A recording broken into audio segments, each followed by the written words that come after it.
ಆದ್ಯಾ,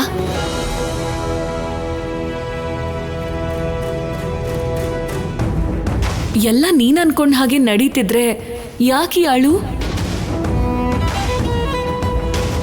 ನಾವು ಪ್ರೀತಿಸೋದಕ್ಕಿಂತ ನಮ್ಮನ್ನ ಪ್ರೀತಿಸೋರ್ ಮುಖ್ಯ.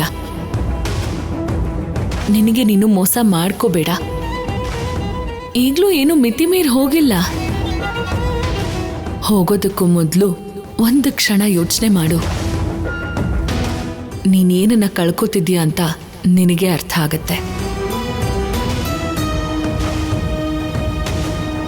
ಎಲ್ರಿಗೂ ಕೊಡ್ತಿದ್ಯಾ, ನನಗ್ ಮಾತ್ರ ಕೊಡ್ತಿದ್ಯಾ? ಎಲ್ರಿಗೂ ಕೊಡೋದಕ್ಕೆ ಬೇರೆಯವರಿದ್ದಾರೆ, ಆದರೆ ನಿನಗೆ ಕೊಡೋದಕ್ಕೆ ನಾನೊಬ್ಬನೇ ಇರೋದು ಅಂತ ಅನ್ನಿಸ್ತು. ನಿನ್ನ ನೋಡಿದ ಕ್ಷಣದಿಂದಾನೇ ನಿನ್ನಿಷ್ಟಗಳೆಲ್ಲ ನನ್ನಿಷ್ಟ ಆಯಿತು. ಇವತ್ತು ಹಾಗೆ ಬದುಕ್ತಾ ಇದ್ದೀನಿ. ನಿನ್ನ ಪ್ರಾಣಕ್ಕಿಂತ ಹೆಚ್ಚಾಗಿ ಪ್ರೀತಿಸ್ದೆ. ನೀನು ನನಗೆ ಮೋಸ ಮಾಡ್ತಿಲ್ವಾ?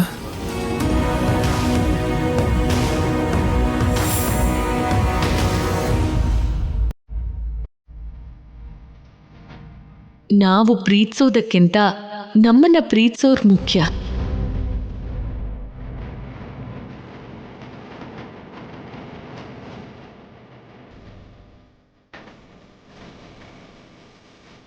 ಭಗವಂತ, ಯಾಕೆ ನನ್ನನ್ನು ಈ ಊರಿಗೆ ಕಳಿಸ್ದೆ?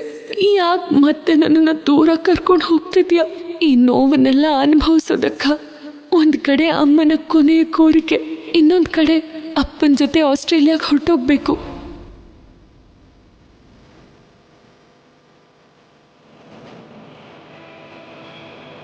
ನನಗೇನು ಅರ್ಥನೇ ಆಗ್ತಿಲ್ಲ.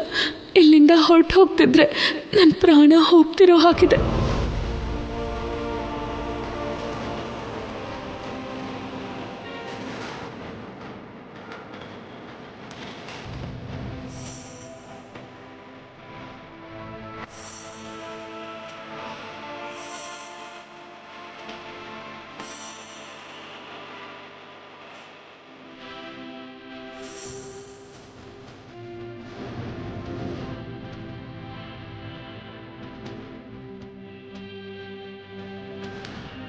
ನಡಿ.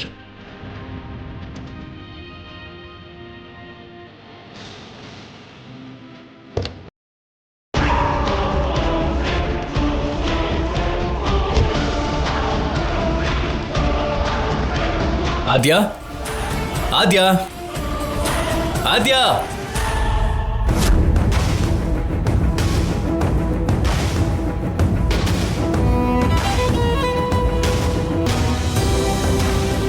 ನನ್ನ ಕ್ಷಮಿಸ್ಬಿಡಿ ಅಪ್ಪ.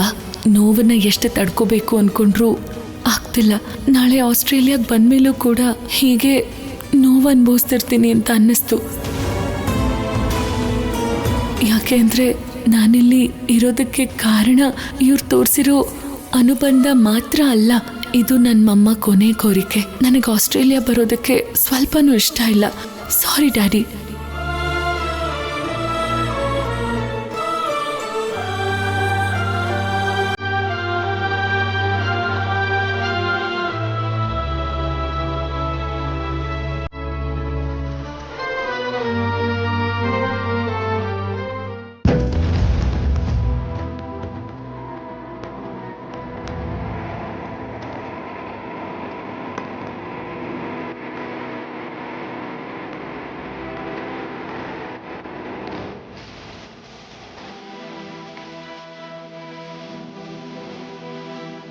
ರಾಜಲಕ್ಷ್ಮಿ ಅಕ್ಕ, ದೊಡ್ಡಮ್ಮ, ಸೀನಮ್ಮವ, ಆದ್ಯಕ್ಕ ಬಂದ್ಬಿಟ್ಲು. ಆದ್ಯಾ, ಆದ್ಯಾ, ಆದ್ಯಾ ಬಂದ್ಲಾ?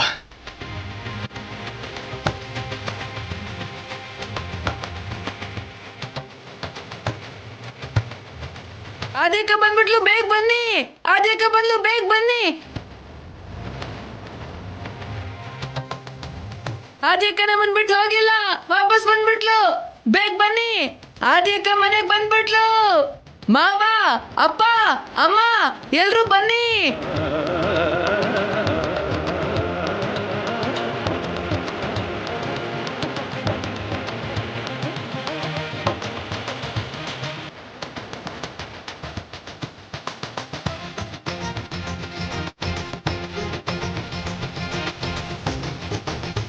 ದೊಡ್ಡಮ್ಮ ಅಲ್ಲಿ ನೋಡಿ ಆದಿ ಅಕ್ಕ ಅಕ್ಕ ನನ್ಗೋಸ್ಕರನೇ ಬಂದಿರೋದು.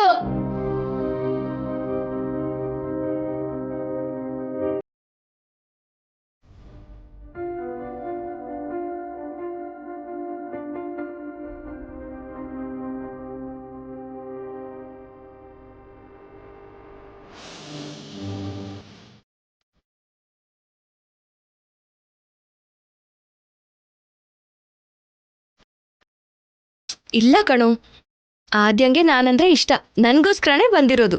ನಾನು ಹೇಳ್ದೆ ಅಲ್ವಾ ನನ್ನ ಬಿಟ್ಟೋಳು ಒಂದು ಕ್ಷಣನೂ ಇರಲ್ಲ ಅಂತ.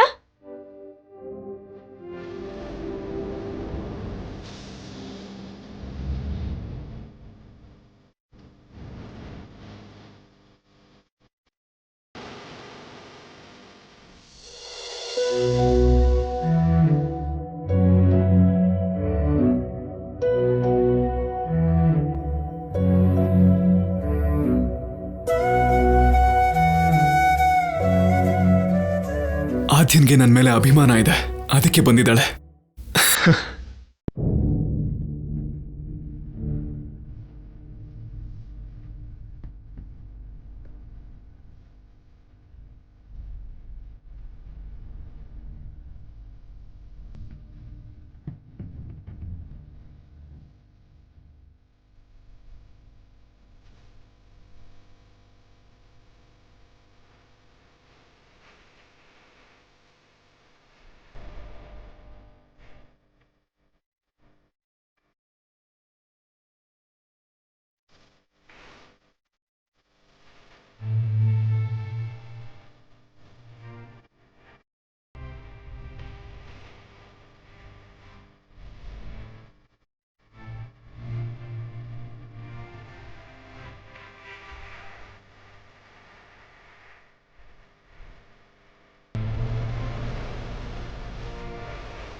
ಹೋದಾಗ ಹೋದವಳು ಮತ್ತೆ ಬಂದ್ಬಿಟ್ಲಲ್ಲ. ನಮ್ಮ ಮನೆ ಮ್ಯಾಗ್ನೆಟ್ ತರ ಅತ್ಗೆ, ಬೇಡ ಅಂದ್ರು ಹೀಗೆ ಬಂದು ಅಂಟ್ಕೊಳ್ತಾರೆ. ಅಬ್ಬಾ ಇದೇನ್ ಟ್ವಿಸ್ಟಮ್ಮ, ಆಗ್ಲೇ ಬಂದ್ಬಿಟ್ಟೆ. ನಿನಗೆ ಹೋಗ್ಬೇಡ ಅಂತ ಎಷ್ಟೋ ಹೇಳಿದ್ವಿ, ಆದ್ರೂ ಹೊರಟೋದೆ.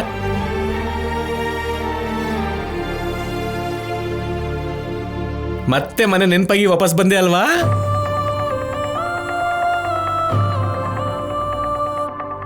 ಇಲ್ಲಿ ಹಾಗೇನಮ್ಮ, ಮದ್ವೆ ಆದ ಹೊಸದ್ರಲ್ಲಿ ನಾನು ಪದ್ಮ ನೋಡೋದಕ್ಕಂತ ಬಂದು ಇಲ್ಲೇ ಫಿಕ್ಸ್ ಆಗೋದೆ. ಈ ಮನೆಯಲ್ಲಿ ಪ್ರೇಮಾನುಬಂಧ ಹಾಗೆ ಇರುತ್ತಮ್ಮ. ನನ್ನನ್ನ ಕ್ಷಮಿಸ್ಬಿಡಿ. ನಿಮ್ಮನ್ನೆಲ್ಲ ಬಿಟ್ಟು ಹೋಗಿದ್ದೆ.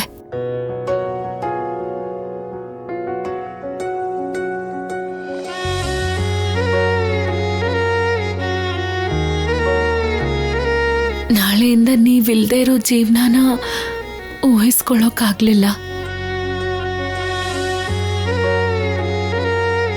ನೀವ್ ತಿನ್ಸೋ ಅನ್ನ, ಚಿಕ್ಕಪ್ಪ ನನ್ನ ಮಾತಾಡ್ಸೋ ರೀತಿ, ರಾಜಲಕ್ಷ್ಮಿ ತೋರ್ಸೋ ಪ್ರೀತಿ, ಸ್ವಲ್ಪ ಜನ ತೋರ್ಸೋ ಪ್ರೀತಿ, ಅಲ್ಲಿ ಇದ್ಯಾವುದೂ ಇರಲ್ಲ ಅಲ್ವಾ?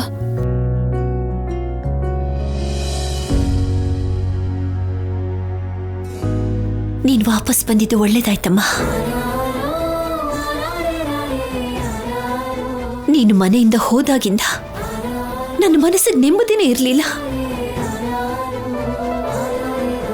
ನಿನ್ನನ್ನು ತಡೆಯೋಕ್ಕಾಗದೆ, ಮನಸ್ಸಲ್ಲಿರೋ ಮಾತನ್ನ ಹೇಳೋಕ್ಕಾಗದೆ ತುಂಬಾನೇ ಒದ್ದಾಡ್ಬಿಟ್ಟೆ.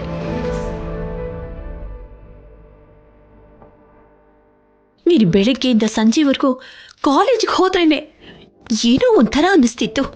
ಅಂಥದ್ರಲ್ಲಿ ನೀನು ಆಸ್ಟ್ರೇಲಿಯಾಗೆ ಹೋಗ್ತಿದ್ದೀಯ ಅಂದ್ರೆ ನಾನು ಹೇಗಿದ್ದಿರ್ಬಹುದು ಅಂತ ಹೇಳು.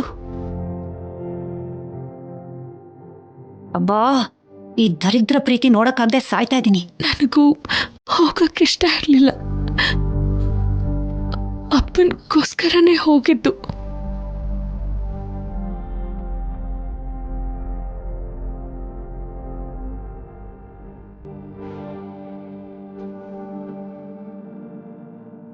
ಇಷ್ಟು ಜನರನ್ನ ಬಿಟ್ಟು ಇರೋಕ್ಕಾಗದೆ ವಾಪಸ್ ಬಂದ್ಬಿಟ್ಟೆ.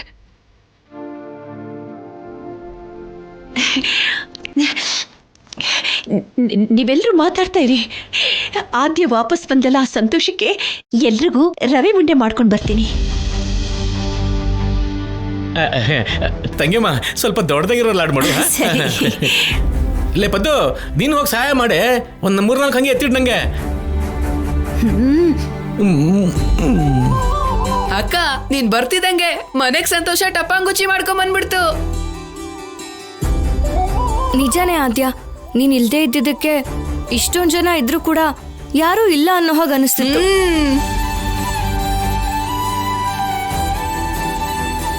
ಸೀನು, ನಿನ್ನ ಬಿಟ್ಟು ನನ್ನಿಂದ ಇರೋಕ್ಕಾಗ್ಲಿಲ್ಲ ಕಣು, ಅದಕ್ಕೆ ಬಂದ್ಬಿಟ್ಟೆ. ಥ್ಯಾಂಕ್ಸ್ ಆದ್ಯ, ವಾಪಸ್ ಬಂದಿದ್ದಕ್ಕೆ. ನನಗೋಸ್ಕರನೇ ಬಂದಿದ್ಯಾ ಅನ್ನಿಸ್ತಾ ಇದೆ. ನನ್ನ ಪ್ರೀತಿ ನಿಜ ಆಗಿರೋದಕ್ಕೇನೆ ನಿನ್ನ ವಾಪಸ್ ಬರೋ ಹಾಗೆ ಮಾಡಿದೆ. ಯಾರಿಗೇನ್ ಪಾಪ ಮಾಡಿದ್ವೋ ಏನೋ, ಬೇಡ ಅಂದ್ರೂ ದರಿದ್ರ ಬಿಟ್ಟು ಹೋಗ್ತಿಲ್ಲ. ನಮ್ಮ ಮನೆಯವ್ರು ಎಲ್ರೂ ಅವಳನ್ನ ಮೆರೆಸ್ತಾ ಇದ್ದಾರೆ. ಅಲ್ಲ, ನಮ್ ಚಾರು ಈ ಮನೆ ಕೊಡ್ಬೇಕಾದ್ರೆ ಇಷ್ಟು ಒಳ್ಳೆ ಮನೆ ಇಲ್ಲ ಅಂತ ಅನಿಸ್ತಿತ್ತು. ಇವಾಗ ಈ ಮನೆಗ್ ಯಾಕಾದ್ರೂ ಕೊಡ್ತೀವೋ ಅಂತ ಅನಿಸ್ತಿದೆ.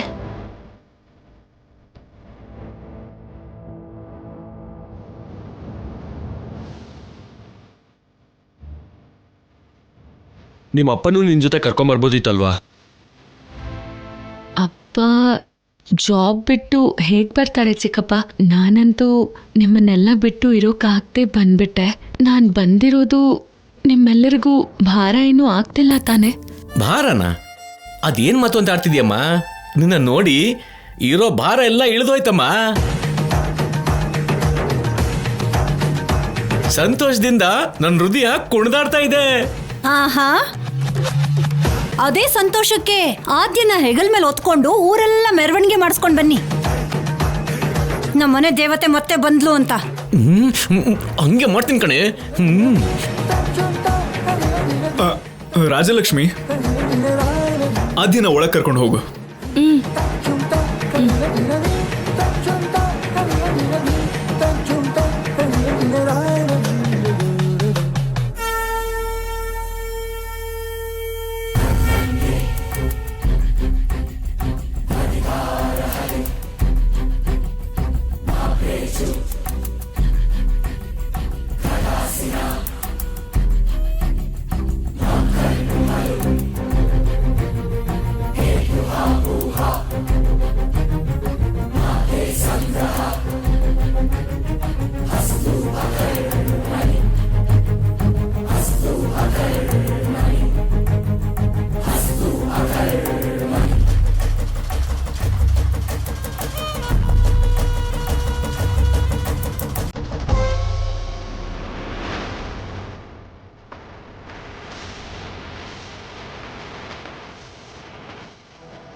ತಗೊಳ್ಳಿ ಅಣ್ಣ. ಶಿವರಾಜು, ತಗೋ ಸೀನು, ತಗೋ ಪದ್ಮ. ಅತ್ತೆ. ಬೇಡ ಅಕ್ಕ.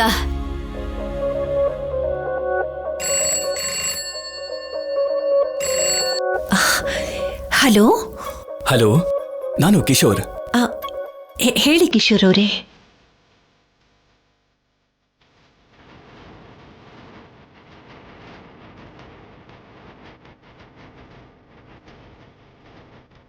ಅದೇನಂದ್ರೆ ಆದ್ಯ ವಾಪಸ್ ಬಂದ್ಲಾ?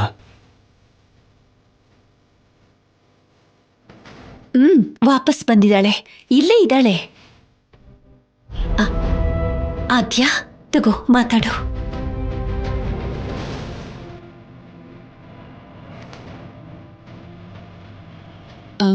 ಡ್ಯಾಡಿ, ಏನಾದ್ಯ ಇದು? ನನ್ನ ಜೊತೆ ಬರ್ತೀಯಾ ಅಂತ ಅನ್ಕೊಂಡಿದ್ದೆ,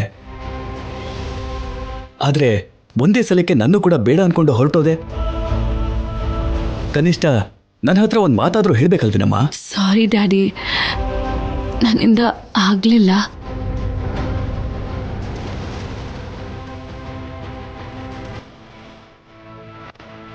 ನಿಮಗೆ ಹೇಳಬೇಕು ಅಂತ ಅನ್ನಿಸ್ತು, ಆದರೆ ನಿಮ್ಮ ಮುಖ ನೋಡ್ತಾ ಹೇಳೋದಕ್ಕಾಗಲಿಲ್ಲ ಡ್ಯಾಡಿ.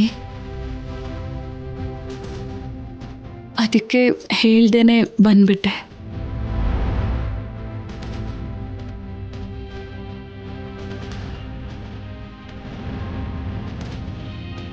ಡ್ಯಾಡಿ, ನನಗೆ ಇಲ್ಲೇ ಇರೋದಕ್ಕಿಷ್ಟ, ಆದರೆ ನಿಮ್ಮ ಮೇಲೆ ಪ್ರೀತಿ ಇಲ್ಲ ಅಂತ ಮಾತ್ರ ಅಲ್ಲ. ನನಗೆ ಗೊತ್ತಿದ್ಯಮ್ಮ, ನೀನು ಆ ಮನೆ ಮೇಲೆ ಎಷ್ಟು ಪ್ರೀತಿ ಇಟ್ಕೊಂಡಿದ್ಯೋ ಅದನ್ನ ನನ್ಗೆ ಅರ್ಥ ಮಾಡ್ಕೊಳಕ್ಕಾಗತ್ತೆ. ಆದರೆ ನನ್ನ ಹತ್ರ ಒಂದು ಮಾತು ಕೂಡ ಹೇಳ್ದೇನೆ ಹೊರಟೋದೆ ಅಂತ ಬೇಜಾರಾಗ್ತಿದೆ.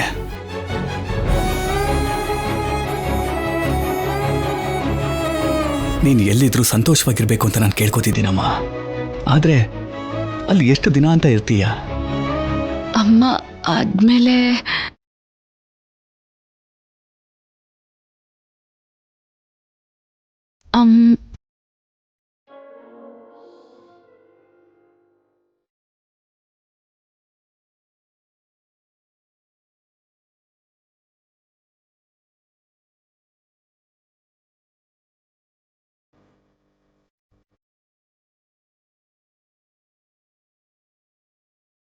ಅರ್ಥ ಆಯ್ತಮ್ಮ. ಆದರೆ ಒಂದು ಹೆಣ್ಣಿನ ಜವಾಬ್ದಾರಿ ಅಂತಂದ್ರೆ ಚಿಕ್ಕ ವಿಷಯ ಅಲ್ಲಮ್ಮ. ನಿನ್ನ ಜವಾಬ್ದಾರಿನ ನಾನು ತಗೋಬೇಕು, ನಿನಗೆ ಮದುವೆ ಮಾಡಬೇಕು, ಗಂಡನ ಮನೆ ಕಳಿಸ್ಕೊಡ್ಬೇಕು. ಇಲ್ಲ ಅಪ್ಪ, ಇಲ್ಲಿಂದ ನಾನು ಎಲ್ಲಿಗೂ ಬರಲ್ಲ.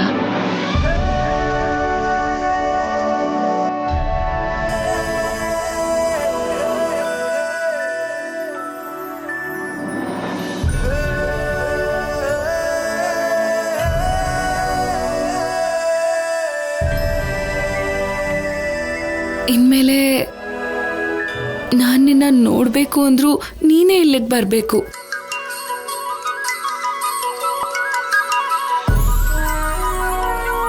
ಡ್ಯಾಡಿ, ಏನು ಮಾಡಬೇಕು ಅಂದ್ರೂ ಇಲ್ಲಿಂದಾನೇ ಮಾಡಬೇಕು.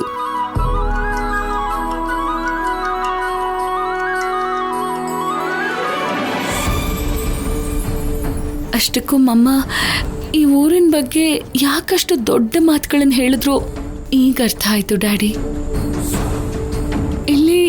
ಇಲ್ಲಿರೋರೆಲ್ಲರೂ ತುಂಬಾನೇ ದೊಡ್ಡ ಮನಸ್ಸಿರೋರು.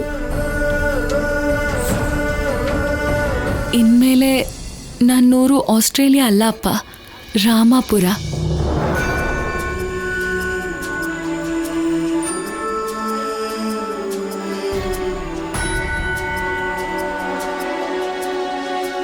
ಅಲ್ಲಿ ಲಕ್ಷರಿ ಮನೆ, ಲಕ್ಷರಿ ಲೈಫ್ ಇರಬಹುದೇನೋ, ಆದರೆ ನಾನು ಸಂತೋಷವಾಗಿರೋಕ್ಕಾಗಲ್ಲ. ಈ ಮನೇಲಿರೋ ಕೋಪ, ಗೌರವ, ಜವಾಬ್ದಾರಿ ಅದನ್ನೆಲ್ಲ ಬಿಟ್ಕೊಡೋಕ್ಕಾಗಲ್ಲ ಡ್ಯಾಡಿ.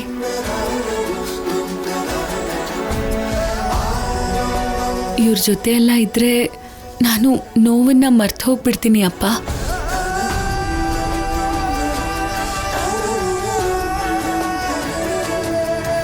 ಅಷ್ಟಕ್ಕೂ ಒಂದು ಮಾತಲ್ಲಿ ಹೇಳಬೇಕು ಅಂದರೆ, ಒಂದು ಹೆಣ್ಮಗು ಎಷ್ಟು ಸ್ವತಂತ್ರವಾಗಿರ್ಬೇಕು ಅಂತ ನೀವು ಹೇಳ್ಕೊಟ್ರೆ, ಒಂದು ಹುಡುಗಿ ಪದ್ಧತಿಯಾಗಿ ಶಿಸ್ತುಬದ್ಧವಾಗಿ ಹೇಗಿರ್ಬೇಕು ಈ ಮನೆ ಹೇಳ್ಕೊಟ್ಟಿದ್ದೆ ಡ್ಯಾಡಿ. ಸರಿನಮ್ಮ, ನಿನಗೆ ಹೇಗಿಷ್ಟನೋ ಹಾಗೆ ಮಾಡು. ನಿನಗೆ ಯಾವಾಗ ಆಸ್ಟ್ರೇಲಿಯಾಗೆ ಬರಬೇಕು ಅನ್ಸಿದ್ರು, ಯಾವಾಗ ನಿಮ್ಮ ಅಪ್ಪನ ನೋಡಬೇಕು ಅಂತ ಅನ್ಸಿದ್ರು, ಒಂದು ಫೋನ್ ಮಾಡು. ನಿನಗೋಸ್ಕರ ಈ ಅಪ್ಪ ಇರ್ತಾನೆ. ಆದರೆ ನೀನು ಸಂತೋಷವಾಗಿರಬೇಕು ಆದ್ಯಾ. Okay daddy.